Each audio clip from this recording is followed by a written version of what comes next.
केंद्रीय trade union के राष्ट्रीय आह्वान पर 4 लेबर कोड व आउटसोर्स कर्मचारियों की मांग को लेकर सीटू ने उपायुक्त कार्यालय शिमला के बाहर जमकर विरोध प्रदर्शन किया। सीटू प्रदेश अध्यक्ष विजेंद्र मेहरा ने कहा कि 9 अगस्त के दिन ही भारत छोड़ो आंदोलन शुरू किया गया था। उसी उपलक्ष्य में आज केंद्रीय ट्रेड यूनियन ने पूरे देश में 9 अगस्त को कॉरपोरेट भारत छोड़ो व मोदी गद्दी छोड़ो आंदोलन शुरू किया गया है। मोदी सरकार जब से बनी है लगातार मजदूर विरोधी व जनता विरोधी और देश विरोधी निर्णय ले रही है। अमीर और अमीर होता गया तो वही गरीब और ज्यादा गरीब बनता गया। उन्होंने कहा कि सभी सरकारी उपक्रमों को कौड़ियों के भाव कंपनियों को बेचा जा रहा है। उन्होंने मांग की है कि श्रम कानूनों को खत्म करके बनाई गई 4 श्रम संहिताओं को रद्द किया जाए, तो वहीं वर्तमान जीवन यापन सूचकांक के आधार पर न्यूनतम वेतन 26,000 रुपए प्रति माह दिया जाए। आज के जो ये प्रदर्शन डीसी ऑफिस शिमला के बाहर हम कर रहे हैं, देशव्यापी अभियान के तहत केंद्रीय ट्रेड यूनियन और राष्ट्रीय फेडरेशनों के आह्वान पर इस तरीके के प्रदर्शन पूरे देश के अंदर हो रहे हैं। आज का दिन बड़ा महत्वपूर्ण दिन है भारतीय इतिहास में। आज के दिन ही काकोरी कांड हुआ था, सबको मालूम है, और अंग्रेजी साम्राज्यवाद को चुनौती दी गई थी। आज के दिन ही भारत छोड़ो आंदोलन का आह्वान हुआ था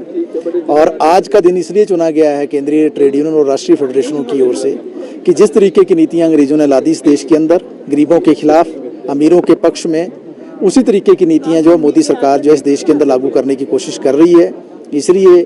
सभी यूनियनों और फेडरेशनों ने ये भी नारा दिया है कि मोदी गद्दी छोड़ो,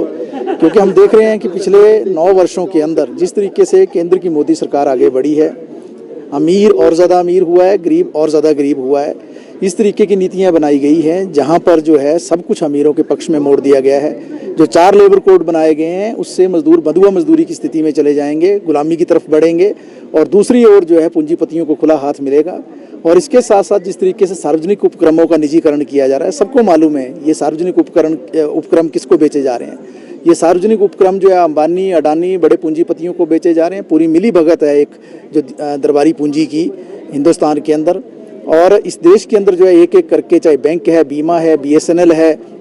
चाहे दूसरे क्षेत्र हैं जो सार्वजनिक क्षेत्र हैं, उनको एक एक करके कौड़ियों के भाव बेचा जा रहा है, नेशनल मोनेटाइजेशन पाइपलाइन के माध्यम से भी और अन्यथा भी। इसके साथ जो पूरे देश के अंदर मजदूर मांग कर रहे हैं कि जो जस्टिस माथुर की जो रिकमेंडेशंस थी 7वें वेतन आयोग में, और सुप्रीम कोर्ट का जो 1992 का जो निर्णय था, और जो भारतीय श्रम सम्मेलन का जो निर्णय था, उसके अनुसार 26,000 रुपये वेतन जो है मजदूरों का बनता है, तो वो वेतन जो है मजदूरों को मिले। और इसी के साथ जो महंगाई जिस रूप में हमारे देश के अंदर बढ़ रही है, उस महंगाई पर अंकुश लगाने के लिए सरकार की ओर से कोई कदम नहीं है, बल्कि उल्टा जो है सरकार इस महंगाई को जानबूझकर जो है बढ़ाने की साजिश रच रही है। हिमाचल प्रदेश की अगर हम बात करेंगे तो यहाँ की जो प्रदेश सरकार है वो भी लगातार जो है केंद्र सरकार की नीतियों का ही अनुसरण कर रही है। आपने देखा अभी 4 दिन पहले जिस तरीके से आउटसोर्स के जो 3 कर्मचारी हैं NHM के, उनको जो है निकाल दिया गया नौकरी से बिना कारण से, बिना किसी नोटिस के। और ये भी हमने देखा है पिछले 6 महीनों के अंदर कि लगभग जो है 2000 कर्मचारी जो आउटसोर्स के हैं IPH में और दूसरे महकमों में जो है उनकी छटनी कर दी गई है।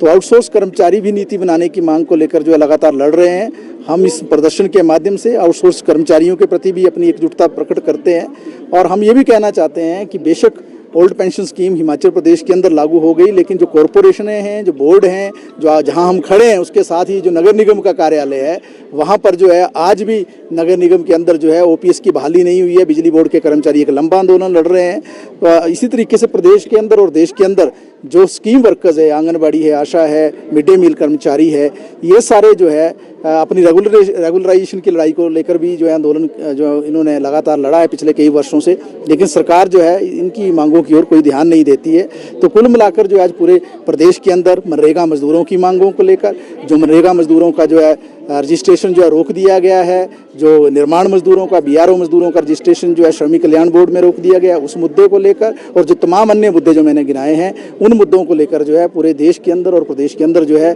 विभिन्न केंद्रीय ट्रेड यूनियन है, जिसमें सीटू है, इंटक है, और इसके साथ साथ एटक है, और इसी के साथ जो राष्ट्रीय फेडरेशन है हमारी, जो LIC की हमारी यूनियन है, बैंकों की जो यूनियन है, BSNL की यूनियन है, दूसरी तमाम यूनियन जो है वो एकजुट होकर जो है मोदी सरकार की नीतियों के खिलाफ जो है आंदोलन कर रही है।